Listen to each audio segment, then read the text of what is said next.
Team India మాజీ captain Chennai super Kings సారథి మహేంద్ర సింగ్ ధోనీకి ఓ వీరాభిమాని ఉన్నాడు. అతని పేరు గోపీకృష్ణ. తమిళనాడుకు చెందిన గోపీకృష్ణకు ధోని అంటే ఎంతో ఇష్టం, పిచ్చి ప్రేమ.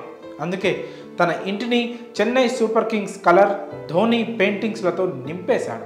ఎంతో ఇష్టంతో, కోరికతో తన ఇంటిని హోమ్ ఆఫ్ ధోని ఫ్యాన్గా మార్చేశాడు. తమిళనాడులో అతని ఇల్లు ఓ దర్శనీయ ప్రదేశంలా మారిపోయింది. దీంతో ఎంతోమంది ప్రముఖులు ఆ ఇంటిని చూడ్డానికి వచ్చేవారు. అయితే ఏమైందో తెలియదు కానీ తాను ఇష్టపడి కట్టుకున్న ఆ ఇంట్లోనే ఆత్మహత్య చేసుకొని చనిపోయాడు గోపీకృష్ణ. ధోని వీరాభిమానిగా దేశవ్యాప్తంగా గుర్తింపు పొందిన అతని మరణం ఎందరినో తీవ్రంగా బాధిస్తోంది. గోపీకృష్ణ తమిళనాడు రాష్ట్రంలోని కడలూరు జిల్లా తిటకూడి సమీపంలోనే అరంగూర్ గ్రామానికి చెందిన వ్యక్తి. దుబాయ్లో ఉద్యోగం చేసుకునే గోపికి క్రికెట్ అంటే ఎంతో ఇష్టం. ఇక మహేంద్ర సింగ్ ధోని అంటే చచ్చెంత ప్రేమ. ఆ ప్రేమతోనే తన ఇంటిని ధోని నిలయంగా మార్చేశాడు. చెన్నై సూపర్ కింగ్స్ జట్టు కలర్తో పాటు ధోని ఫోటోలను తన ఇంటి గోడలపై వేయించాడు.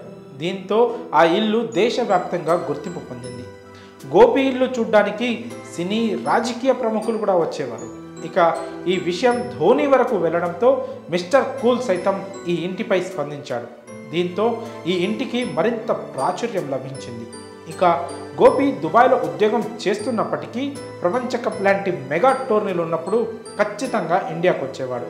క్రికెట్తో పాటు ధోని అంటే ఇంత పిచ్చి ప్రేమ ఉన్న గోపీకృష్ణ గురువారం తెల్లవారుజామున తనకు ఇష్టమైన ఇంట్లోనే ఉరేసుకొని ఆత్మహత్యకు పాల్పడినట్లు పోలీసులు తెలిపారు. అతడి మృతదేహాన్ని స్థానిక ఆసుపత్రికి తరలించారు. ఈ ఘటనపై కేసు నమోదు చేసుకున్న పోలీసులు విచారణ చేపట్టారు. అయితే గోపీకృష్ణకు అదే ఊరికి చెందిన కొందరితో ఆర్థిక విభేదాలు ఉన్నాయని, ఈ కారణంగా కొందరు సంక్రాంతి పండుగ సమయంలో జరిగిన క్రీడా పోటీల్లో గోపిపై దాడి చేశారని తెలుస్తోంది. దీంతో తీవ్ర మనస్తాపానికి గురైన గోపి ఆత్మహత్యకు పాల్పడ్డారని స్థానిక బంధువులు పోలీసులకు వివరించారు. ఇక మృతుడు గోపీకృష్ణకు భార్యతో పాటు 2 కుమారులు, 10 రోజుల క్రితమే ఓ పాప పుట్టింది. గోపి మరణ వార్త తెలిసి స్థానికంగా ఉండే ప్రజలతో పాటు ధోని అభిమానులు విచారం వ్యక్తం చేస్తున్నారు.